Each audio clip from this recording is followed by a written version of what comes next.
Breaking news చూస్తున్నాం. దారుణ హత్యకు గురైన మాజీ డీజీపీ ఓం ప్రకాష్ కేసులో కీలక విషయాలు వెలుగులోకి వచ్చాయి. పోలీసులు మృతుడి భార్య పల్లవిని అదుపులోకి తీసుకున్నారు. ఘటనకు 5 రోజుల ముందు గూగుల్లో హత్య గురించి సెర్చ్ చేసినట్లు నిర్ధారించారు. ప్లాన్ ప్రకారమే భార్య కూతురు హత్య చేసినట్లు వెల్లడించినట్లు సమాచారం. తానే భర్తను హత్య చేసినట్లు పోలీసుల విచారణలో భార్య అంగీకరించింది. పల్లవిని 14 రోజులు జ్యుడిషియల్ కస్టడీకి అప్పగించింది కోర్టు.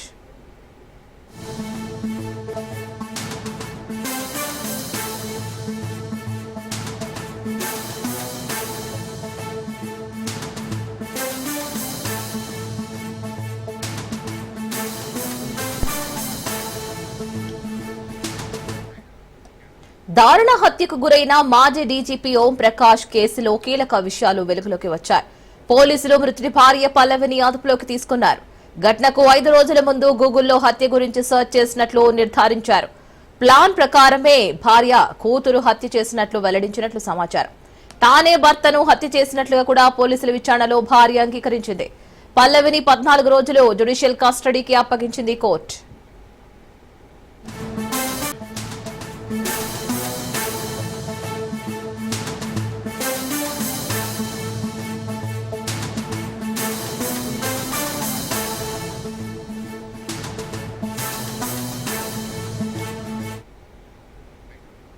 రాజన్న సిరిసిల్ల జిల్లాలో పంచాయతీ సెక్రటరీ మిస్సింగ్ కలకలం సృష్టించింది.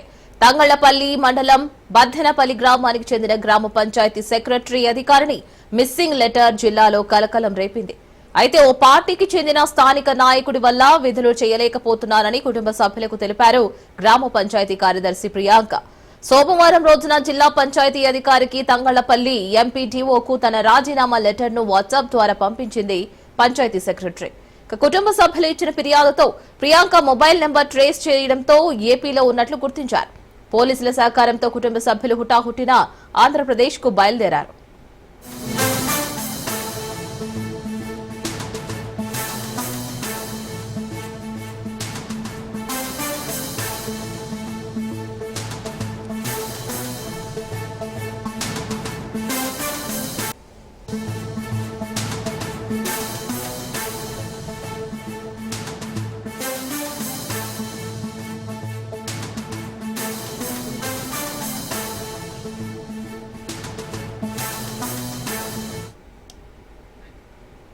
రాజన్న సిరిసిల్ల జిల్లాలో పంచాయతీ సెక్రటరీ మిస్సింగ్ కలకలం సృష్టించింది. తంగళ్లపల్లి మండలం బద్దెనపల్లి గ్రామానికి చెందిన గ్రామ పంచాయతీ సెక్రటరీ అధికారిని మిస్సింగ్ లెటర్ జిల్లాలో కలకలం రేపింది. అయితే ఓ పార్టీకి చెందిన స్థానిక నాయకుడి వల్ల విధులు చేయలేకపోతున్నారని కుటుంబ సభ్యులకు తెలిపారు గ్రామ పంచాయతీ కార్యదర్శి ప్రియాంక. సోమవారం రోజున జిల్లా పంచాయతీ అధికారికి తంగళ్లపల్లి ఎంపీడీఓకు తన రాజీనామా లెటర్ను వాట్సాప్ ద్వారా పంపించింది. కుటుంబ సభ్యులు ఇచ్చిన ఫిర్యాదుతో ప్రియాంక మొబైల్ నంబర్ ట్రేస్ చేయడంతో ఏపీలో ఉన్నట్లు గుర్తించారు. పోలీసుల సహకారంతో కుటుంబ సభ్యులు హుటాహుటిన ఆంధ్రప్రదేశ్ కు బయలుదేరారు. కడప కలెక్టరేట్ ఎదుట హెల్త్ వర్కర్స్ ఆందోళన కంటిన్యూ అవుతోంది. 6 ఏళ్లు సర్వీస్ పూర్తి చేసుకున్న కమ్యూనిటీ హెల్త్ ఆఫీసర్లు రెగ్యులరైజ్ చేయాలంటూ ఆందోళన చేస్తున్నారు. మారుమూల గిరిచిన ప్రాంతాల్లో కూడా ఎల్లవేళలా వైద్య సేవలు అందిస్తున్న తమకు జీతం తప్ప ప్రభుత్వం నుంచి ఎలాంటి బెనిఫిట్స్ అందడం లేదని అన్నారు. తమను శాశ్వత ఉద్యోగులుగా గుర్తించడంతో పాటు ఈపీఎఫ్ ను పునరుద్ధరించాలని డిమాండ్ చేశారు. రాష్ట్ర ప్రభుత్వం పూర్తిస్థాయి నివేదికతో కేంద్రానికి ప్రతిపాదనలు పంపిస్తే కేంద్ర నిర్ణయం తీసుకునేవారన్నారు. తమ డిమాండ్లు పరిష్కారం అయ్యేంత వరకు వివిధ రూపాల్లో ఆందోళన కార్యక్రమాలు నిర్వహిస్తూనే ఉంటామని తెలిపారు.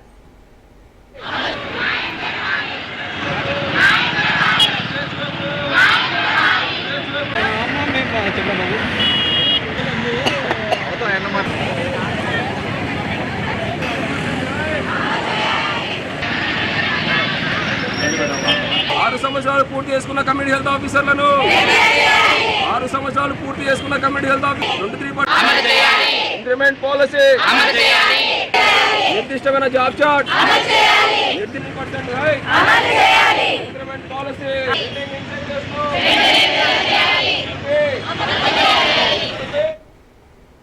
కార్యక్రమాలు చేపట్టడానికి కారణం ఏమంటే, ఒకటి 6 సంవత్సరాలు పూర్తి చేసుకున్నటువంటి కమ్యూనిటీ హెల్త్ ఆఫీసర్స్ ఎవరైతే ఉన్నారో జీఓఏ గైడ్లైన్స్ ప్రకారము వాళ్ళందరినీ రెగ్యులేట్ చేయాలి. ఈ రోజున 6 సంవత్సరాలు పూర్తి చేసుకున్న వాళ్ళు దగ్గర 300 నుండి 350 మంది ఉన్నారు. వెంటనే వాళ్ళందరినీ రెగ్యులేట్ చేసే విధంగా సెంట్రల్ గవర్నమెంట్కి ఒక లెటర్ రాయాలి, స్టేట్ గవర్నమెంట్కి అధికారులు ఒక లెటర్ రాసి వీరిని ఏ రకంగా రెగ్యులేట్ చేయాలనేది ఒక ఆలోచనను తొందరగా అమలు పరచాలా అనేది ఒక డిమాండ్. అప్పుడు ప్రిన్సిపల్ సెక్రటరీ గారు ఆ రోజు ఉన్నటువంటి కమిషనర్ గారు ఫైల్ పెట్టడం జరిగింది. అది కూడా ముందుకు పోవడం లేదు. వెంటనే ఇంక్రిమెంట్ పాలసీ 5% లాయల్టీ బోనస్, ఈ యొక్క పాలసీని వెంటనే 10,000 కమ్యూనిటీ హెల్త్ ఆఫీసర్కి అమలు పరచాలి. అదే విధంగా ఈపీఎఫ్ఓ అనేది మాకు ఒక బెనిఫిట్ ఉండే, మీ అందరికీ తెలుసు, ప్రతి ఒక్క ఎంప్లాయీకి ఉంటుంది. ఈ రోజు మాకు 25,000 మా జీతము. ఆ ఈపీఎఫ్ఓ ఒక బెనిఫిట్ ను కూడా 2024 నుంచి తీసేయడం జరిగింది. ఎందుకు తీసేసినారు అని క్వశ్చన్ చేస్తే ఆ రోజున లీడర్ల మేము ఒక అసోసియేషన్ తరపున వాళ్ళు పంపించడం జరిగింది, కానీ ఎటువంటి ఆన్సర్ లేదు. ఆ ఒక బెనిఫిట్ ను పునరుద్ధరించలేదు ఇంతవరకు కూడా. వెంటనే ఒక ఈపీఎఫ్ బెనిఫిట్ కూడా మా రాష్ట్ర సిహెచ్ఓస్ కి అమలు పరచాలి. వెంటనే కూడా 10 నెలలు 12 నెలలు బకాయిలు వరుసగా పెట్టేసి ఏదో అప్పుడప్పుడు మా జీతాలు కూడా అరాకురా ప్రాపర్ ఇవ్వకుండా నెలలో ఎప్పుడో ఒకసారి ఇస్తా వచ్చినారు. ఇన్సెంటివ్స్ అయితే 10 నెలలకు ఒకసారి, ఆ ఇచ్చేది అంత ఇవ్వకుండా 2 నెలలు ఇట్లా ఇస్తా వచ్చినారు. చాలా నష్టపోయినాము, కుటుంబాలన్నీ రోడ్ల పాలైనవి. ఇది ఒకేసారిగా మాకు వచ్చేలాగా చేయాలనేసి మేము అధికారులను కోరుతా ఉన్నాము, డిమాండ్ చేస్తా ఉన్నాము. ముఖ్యంగా ఈ నిరసన కార్యక్రమాలు చేపట్టడానికి కారణం ఏమంటే, ఒకటి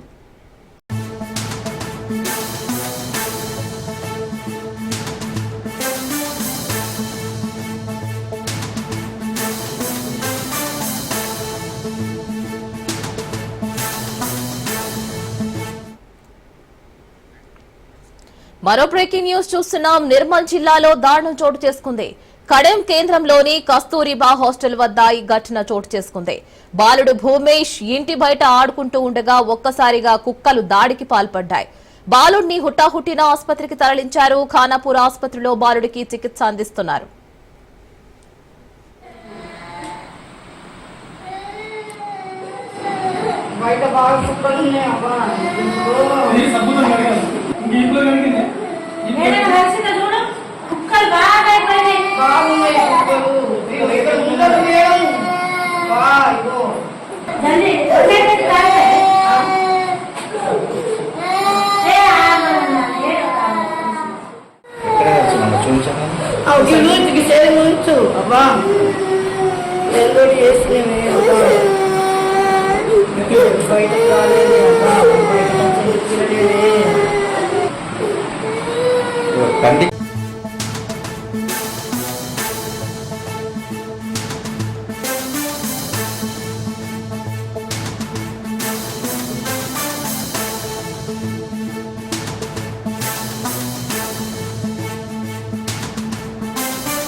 రేణిగుంట విమానాశ్రయ సమీపంలో ట్రాక్టర్ను బస్సు ఢీకొట్టింది.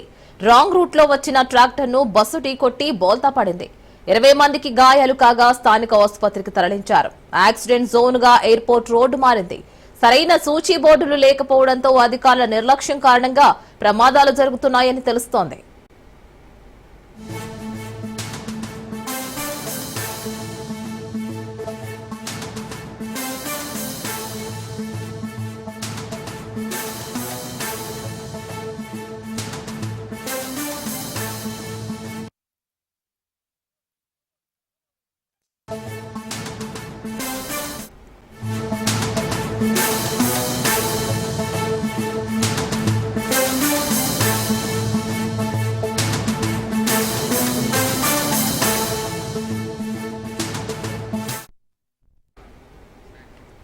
ప్రకాశం జిల్లా సింగరాయికొండ మండలం గుజ్జల యలమంద రెడ్డి నగర్లో గంజాయి కలకలం రేపింది.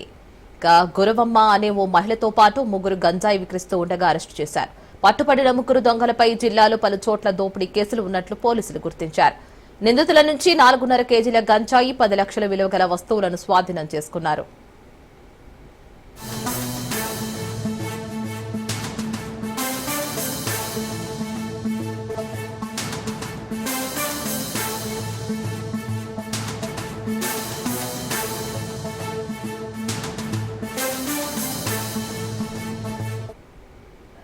మన గంజాయి అమ్ముతున్న సమాచారం మీద ఈ రోజు మా సిబ్బందితో, నేను ఎస్ఐ గారు మా సిబ్బందితో వెళ్లి చూడగా అక్కడ ఒక 3 వ్యక్తులు కొన్ని ప్యాకెట్స్ పెట్టుకుని వెళ్తూ ఉన్నారు.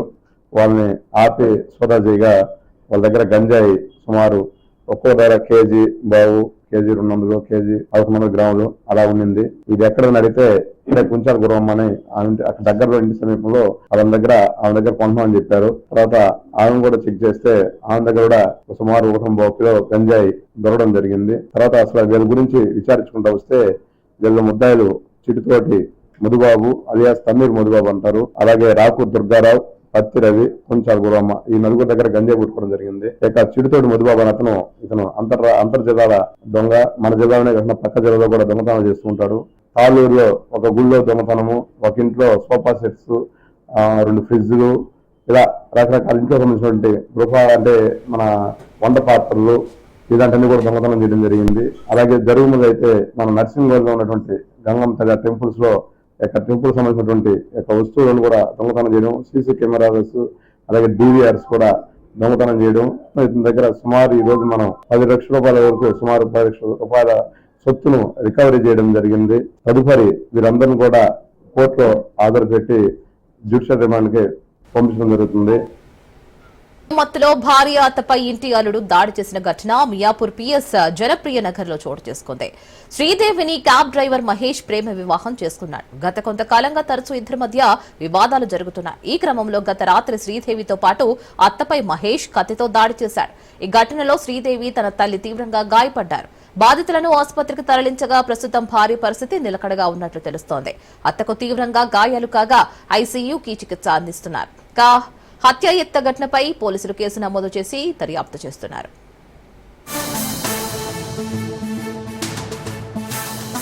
కాకినాడ జిల్లా Peddapuram municipal vice chairman Mahalakshmi కుటుంబం ఆత్మహత్యకు పాల్పడింది. నిద్ర మాత్రలు మింగి ఆత్మహత్య యత్నం చేశారు. వడ్డీ వ్యాపారుల వేధింపులు తాళలేక ఆత్మహత్య చేసుకుంటున్నామని తెలిపారు. సూసైడ్ నోట్ రాసి నిద్ర మాత్ర వేసుకున్నారు. గమనించిన స్థానికులు హుటాహుటిన ఆసుపత్రికి తరలించారు. దంపతుల పరిస్థితి విషమంగా ఉండడంతో కాకినాడ ప్రభుత్వ ఆసుపత్రికి తరలించారు. ప్రకాశం జిల్లాలోని పర్చూరు నియోజకవర్గం ఒక్కసారిగా ఉలిక్కిపడింది. పర్చూరు మండలం నాగరాజుపల్లికి చెందిన వైసీపీ కీలక నేత దాసం హనుమంతరావుకు చెందిన ఓ గోదాములో టన్నుల్లో జిలిటిన్ స్టిక్స్ బయటపడ్డాయి. అనుమతి లేకుండా పేలుడు పదార్థాలు విక్రయిస్తూ ఉండడంతో పోలీసులు అతనితో మరో వ్యక్తిని అరెస్ట్ చేశారు. అయితే ఇప్పుడు ఈ కేసు రాజకీయ కోణం తీసుకునేలా కనపడుతోంది. అరెస్టైన వైసీపీ నాయకుడు దాసం హనుమంతరావుకు నెల్లూరుకు చెందిన మాజీ మంత్రి కాకాణి గోవర్ధన్ రెడ్డికి సంబంధాలు ఉన్నట్లు పోలీసులు అనుమానిస్తున్నారట. మరి కేసును మరింత లోతుగా దర్యాప్తు చేయాలని పోలీసులు భావిస్తున్నట్లు తెలుస్తోంది.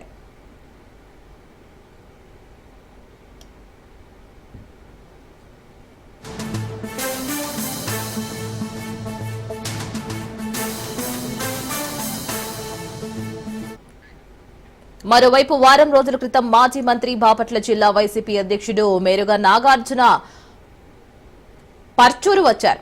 అప్పుడు అరెస్ట్ అయిన హనుమంతరావుకు చెందిన లాడ్జీ దగ్గరలోని ఒక ప్రైవేటు కార్యాలయంలో గంటల తరబడి ఉన్నారు. అయితే అకస్మాత్తుగా నాగార్జున రావడం, హనుమంతరావుతో సమావేశమై వెళ్లడంపై పోలీసులకు అనుమానాలు ఉన్నట్లు కనబడుతోంది. ఇప్పటికే రహస్యంగా వచ్చి కలిసి వెళ్లడంపై పోలీసులు ఆరా తీస్తున్నట్లు తెలుస్తోంది.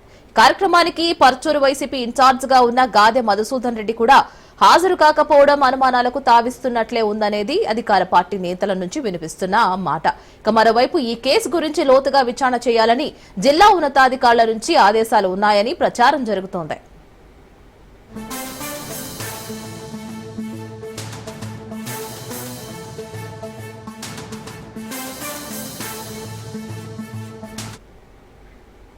బాపట్ల జిల్లాకు చెందిన మంత్రి గొట్టిపాటి రవికుమార్ ఈ కేసులో సీరియస్ గా ఉన్నారట. అధికారంలో ఉండగా అక్రమాలకు పాల్పడిన వీరందరిపై కఠిన చర్యలు తీసుకోవాలని పోలీసులకు ఆదేశాలు ఇచ్చారట. హనుమంతరావు కాకానికి మధ్య సంబంధాలపై నిజాలు తేల్చాలంటూ ఆయన పోలీసులను ఆదేశించారు అనే టాక్ వినిపిస్తోంది. అక్రమంగా నిల్వ చేసి అమ్మకాలు చేస్తున్న పేలుడు పదార్థాల వ్యవహారంలో ఇటు కాకాణితో పాటు అటు మేరుగ నాగార్జునకు ఏమైనా సంబంధాలు ఉన్నాయా అనే కోణంలో ప్రస్తుతం పోలీసులు రహస్యంగా విచారిస్తున్నట్లు తెలుస్తోంది. మరోవైపు పేలుడు పదార్థాల వ్యవహారం ఎస్పీకి ఎలా తెలిసింది అనే దానిపై వైసీపీ నాయకులు ఆరా తీస్తున్నారట.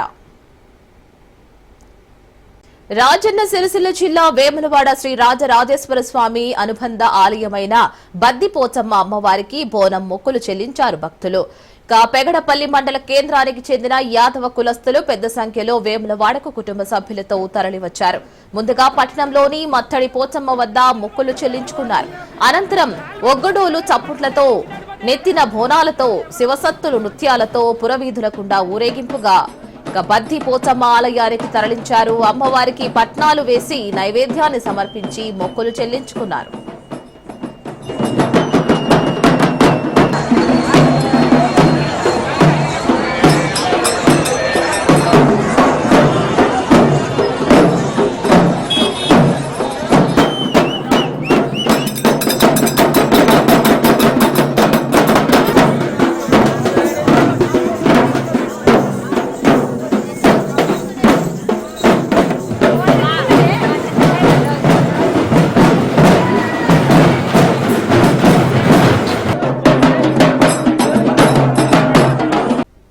భారత ప్రధాని మోదీ సౌదీ అరేబియా పర్యటనకు వెళ్లారు. 2 రోజుల పాటు ప్రధాని మోదీ దుబాయ్ లో పర్యటించనున్నారు. సౌదీ అరేబియా క్రౌన్ ప్రిన్స్ ప్రధానమంత్రి అయిన మొహమ్మద్ బిన్ సల్మాన్ ఆహ్వానం మేరకు ప్రధాని మోదీ ఆ దేశానికి వెళ్లారు. కాగా ప్రధాని మోదీ 2016-19లో సౌదీ అరేబియా పర్యటనకు వెళ్లారు. ఇప్పుడు ఇది 3వ ఆయన పర్యటన. అయితే మోదీకి ముందు ఉన్న భారత ప్రధానులందరూ కూడా గడిచిన 7 దశాబ్దాలలో 3 సార్లు పర్యటన చేస్తే ఒక మోదీ మాత్రమే గడిచిన 8 ఏళ్లలో 3 సార్లు పర్యటన చేశారు.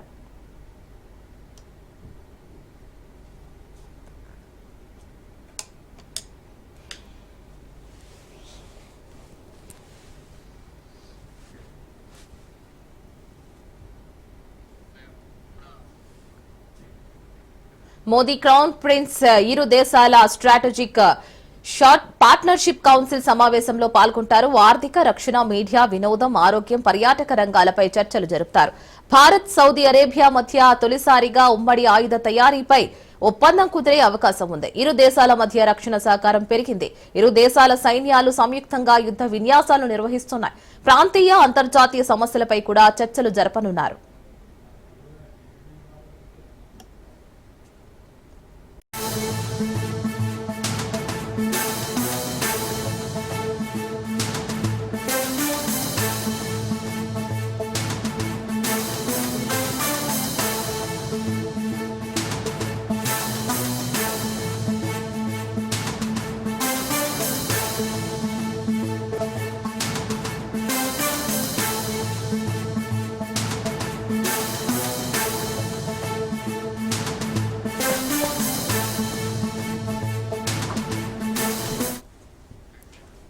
మరో బ్రేకింగ్ న్యూస్ చూస్తున్నాం. జమ్మూ కాశ్మీర్ లో ఉగ్రవాదులు కాల్పులు జరిపారు.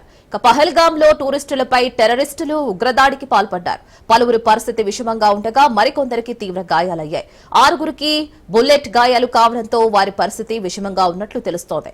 కాల్పులు జరిగిన ప్రాంతాల్లో భద్రతా బలగాలు కోంబింగ్ నిర్వహిస్తున్నాయి.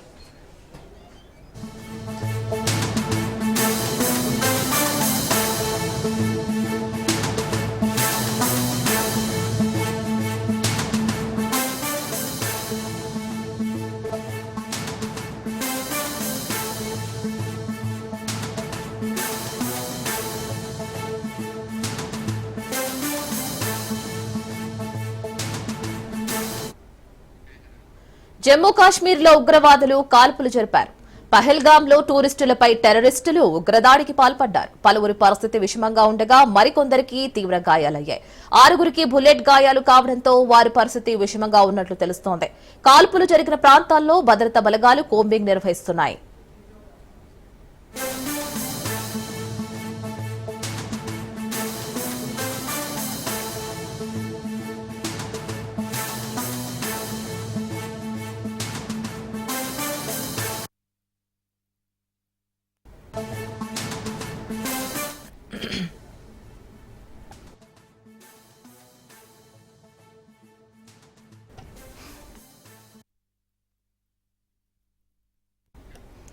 మరో బ్రేకింగ్ న్యూస్ చూస్తున్నాం. జమ్మూ కాశ్మీర్ లో ఉగ్రవాదులు కాల్పులు జరిపారు.